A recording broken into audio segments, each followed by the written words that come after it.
नमस्कार, मैं हूं संजय मेरे दी महान्यूज में आप सभी का स्वागत है।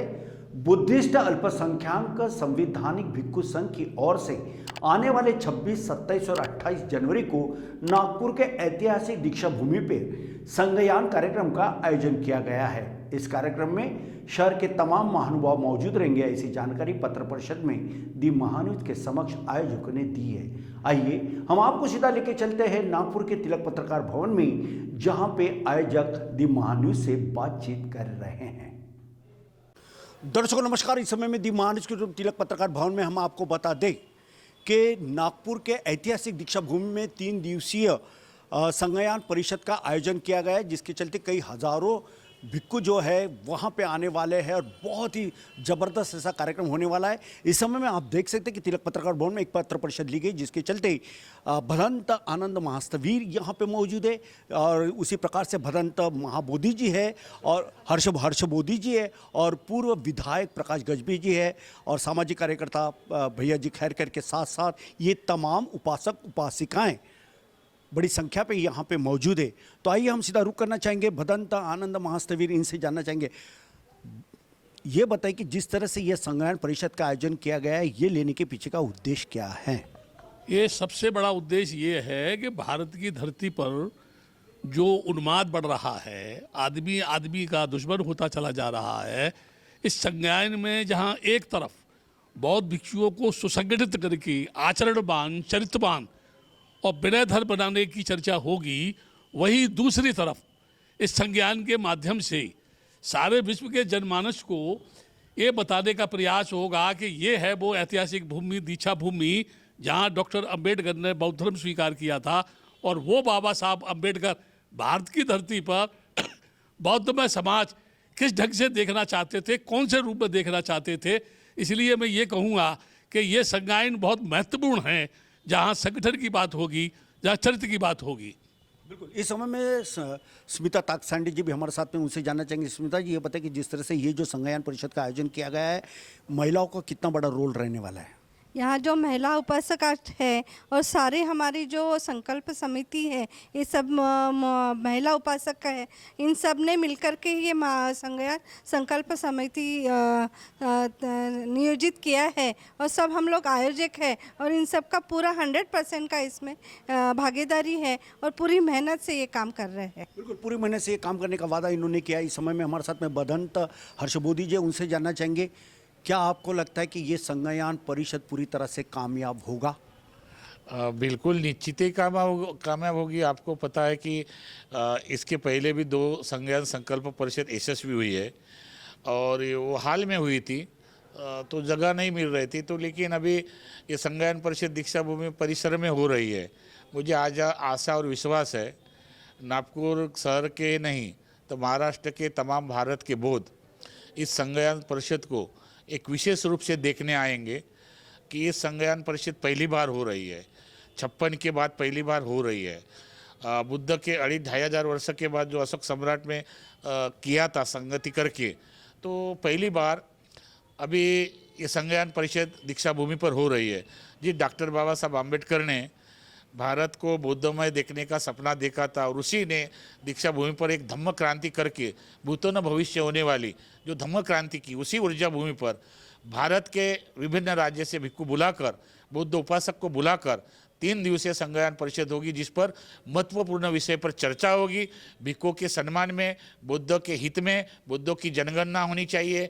बौद्ध भिक्षु को इसके पहले ही माननीय नितिन गडकरी साहब को हमने निवेदन दिया था कोरोना महाकाल में कि भारतीय भिक्षु संघ को पेंशन मिलना चाहिए, मासिक मानधन मिलना चाहिए। जैसे तुम्हारे सरकार मध्य प्रदेश में है, वहाँ पर सन्यासियों को मासिक मानधन चालू किया, तो महाराष्ट्र के और भारत के भिक्षुओं को भी मासिक मानधन चालू होना चाहिए। ऐसे कई मुद्दे हैं जो बौद्धों के हित में होने चाहिए, बौद्धों के कल्याण के लिए होने चाहिए। इस चर्चा में हमारे भदंत आनंद महास्थवीर जो 3 दिन के अध्यक्ष है, प्रकाश गजबे जी है, भैया खैरकर जी है, तमाम उपासक उपासिकाएं संगयान संकल्प समिति के आयोजक है, वो सारा परिश्रम करके कार्यक्रम को सफलता की ओर लेके जा रहे हैं। बिल्कुल, सफलता की ओर इस कार्यक्रम को लेके जाने का मानस इन्होंने बताया है। इस समय में हमारे साथ में पूर्व विधायक प्रकाश गजबी है, उनसे जानना चाहेंगे। गजबी जी, ये बताएं कि जिस तरह से यूँ तो भारत में कई जाति धर्म पंथ के लोग रहते हैं, अलग अलग धर्म के कई ऐसी भाषाएं हैं जिसको सरकार तवज्जो देती है, मगर अफसोस के जो पाली जो भाषाएं हैं और उसकी जो यूनिवर्सिटी जो बनने जा रही थी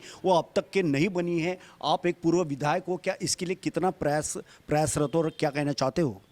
निश्चित तौर से मुझे फ़ख्र से कहना पड़ रहा है कि मेरे शहर में जहाँ बाबा साहब अम्बेडकर जी ने खुद दीक्षा ली भदंत चंद्रमणि जी के हाथ से, और वो ऐतिहासिक दिन हमें देखने को तो मिला नहीं लेकिन हमारे पूर्वजों ने देखा है। तो वो भूमि के ऊपर आज बाबा साहब ने जहाँ दीक्षा ली वो भूमि में 25 लाख लोग रहते हैं जिनकी पॉपुलेशन होगी, उसमें से 5 लाख बौद्ध फॉलोअर है, यानी बौद्ध समाज को चाहने वाले, बौद्ध धम्म को चाहने वाले। तो यहाँ पे अगर पाली विश्वविद्यापीठ अगर होता है तो ये विश्व के लिए एक आइडियल यूनिवर्सिटी रहेंगी जहाँ से पूरे बुद्ध धम्म का जो विचार है यहाँ से पूरे विश्व में जाएगा। और वो पाली ऐसी लैंग्वेज है, पहले कोई हिंदी लैंग्वेज है, मगध लैंग्वेज थी, उसके बाद में पाली लैंग्वेज थी। तो ये पाली की शुरुआत यहाँ से दीक्षा भूमि से होना चाहिए, क्योंकि दीक्षा भूमि भी अपने आप में बहुत अलग महत्व रखती है, क्योंकि बाबा साहब की जो जन्मस्थली है महू जन्मभूमि में है, जहाँ मृत्यु हो गया उनका वो चैत्य भूमि है, और ये जहाँ दीक्षा ली बाबा साहब ने वो दीक्षा भूमि है, महत्वपूर्ण भूमि है। यहाँ पे पाली विश्वविद्यापीठ बन के रहेगा, वो आज नहीं बनेगा। 17 साल हमको मराठवाड़ा यूनिवर्सिटी को नाम देने के लिए लगा, लेकिन आज हम वो 17 साल क्यों न लगे, लेकिन हम लड़ते रहेंगे और यहाँ पे 100% होगा। और बौद्ध की जनगणना होना जरूरी है। और यहाँ पे जो बंती जी ने बोला, मैं पहले भी बोला था, यहाँ पे जो हमारा त्यागी पुरुष है वो भदंत है, उनको पेंशन मिलना चाहिए, ताकि वो जो बुद्ध का तत्वज्ञान है देहात से लेके शहरों तक आना चाहिए, ऐसा काम करेंगे। यही चर्चा यह संगयान बौद्ध सम्मेलन में, महासम्मेलन में होगी। इसलिए मैं 5 लाख लोगों को विनती करता हूँ कि एक त्रिसरण, महापंचशील और महाजय मंगल अट्ठगाथा यहाँ पे होने वाली है, उसमें आप निश्चित तौर से पूरे नागपुर शहर से आए, ऐसा स्वागत है अध्यक्ष करके मैं उनको आह्वान करता हूँ।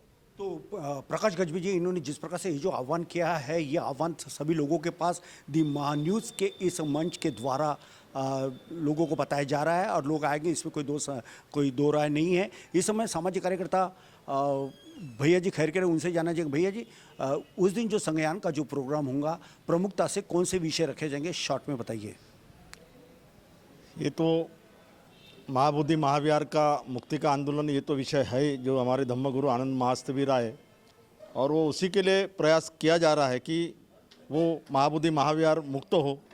और दूसरा विषय ये है कि धर्मांतर के बाद में जो ये बुद्धों की समस्या आ रही है, जो भारत में उनके आरक्षण का प्रश्न है, उनके केंद्र में बौद्धों को आरक्षण नहीं है, उनका प्रश्न है, पाली विद्यापीठ का निर्माण का प्रश्न है, भिक्खु के जैसे अभी पेंशन लागू करने का प्रश्न है, बौद्धों के एजुकेशन का प्रश्न है। ये सारे प्रश्न जो है 3 दिन में चर्चा की जाएंगी। सबसे महत्वपूर्ण बात तो ये है कि पहली बार बहुत दिनों के बाद में एक संगायन नागपुर के दीक्षा भूमि पे हो रहा कि अगर बौद्ध धम्मगुरु अगर संगठित होते हैं और बौद्ध धम्मगुरु अगर इस आंदोलन का नेतृत्व करते हैं, तो मुझे लगता है कि भारत के सारे बुद्ध उपासक वो भिक्खु संघ का मानेंगे और माने, ऐसा हम उनको रिक्वेस्ट करेंगे। और भिक्खु संघ के नेतृत्व में, क्योंकि मालूम है आम आदमी जो है उसमें नेताओं में फूट है, संगठनों में फूट है, लेकिन अगर धम्मगुरु अगर चिवर पहन के अगर सामने आता है और अगर ये संगठित होता है, तो भारत में बुद्धों का आंदोलन संगठित होगा और बुद्धों के जितने भी प्रश्न है वो प्रश्न छूटने में, मतलब उसका निराकरण होने में कोई कठिनाई नहीं रहेंगी, ऐसा मुझे लगता है। तो आप थे भैया जी खैरकर, जिन्होंने बखूबीर बेबा के साथ बात करते हुए बताया कि संज्ञान परिषद में ये जो तमाम जो मुद्दे रखे जाने हैं वो कितने महत्वपूर्ण है। और यह कार्यक्रम बड़े हर्षोल्लास के साथ मनाया जा रहा है और इन लोगों ने, तमाम आयोजकों ने यह अपील भी सभी लोगों से की है कि ज़्यादा से ज़्यादा संख्या में, चाहे 26 हो, 27 हो या 28, ये 3 दिन जो चलने वाला जो प्रोग्राम है संज्ञान परिषद का, उसमें बढ़ चढ़ कर हिस्सा ले और अपनी उपस्थिति दर्ज कराए। और उन्होंने बातों बातों में आयोजकों ने ये भी कहा है कि जिस तरह से जो भिक्खु लोग रहते हैं उन्हें पेंशन भी देना चाहिए, क्योंकि आज की इस बढ़ती महंगाई का बोझ हर किसी पे है, जिससे भिक्खु भी छूटे नहीं है। चाहे मंदिर का पुजारी हो या विहार का भिक्खु हो, इन्हें भी पेंशन मिलना चाहिए। इस मांग को लेकर भी कई चर्चाएं होंगी और चर्चाओं का बाजार भी गर्म है और संज्ञान परिषद भी तूफान चलने वाला है। ऐसे में कितने प्रस्ताव को मंजूरी मिलती है और क्या इनके ऊपर में सहमति बनती है? अगर सहमति बनती है तो चाहे राज्य सरकार हो